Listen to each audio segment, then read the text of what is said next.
nzambe na nga merci olamusinga na ntongo ya lelo tokoti mbula sika. Merci papa.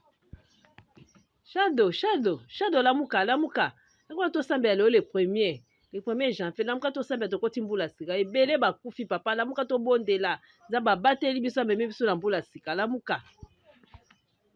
Nzambe malamu nakumisi nkombo na yo nzela komba na ngai obateli biso na mikakatano nyonso toleki nango na mbula oyo eleki na 2025. Merci nzambe omemi biso na 2026 papa zwa lokumu nakumisi yo obateli libota nango obateli Shadow.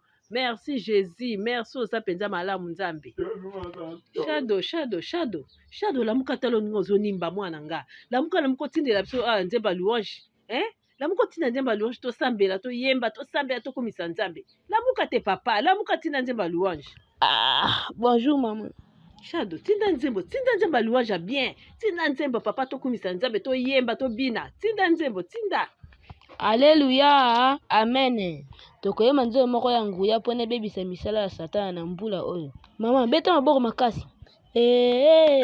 Boya kosakola sango. Boya kosakola sango. Sango ya kolo Yesu. Aigle, tokot net na film. Amen. Shadow. Nzembo ni yo bandi oyemba boy. Wana zoka lokola nzembo oyo ya mokili te. Shadow. Tina nzemba malamu. O nzemba ndenge ni yango yo tundi yo ozotinda wa Shadow yemba nzemba bien tokumisa nzambe. Mama.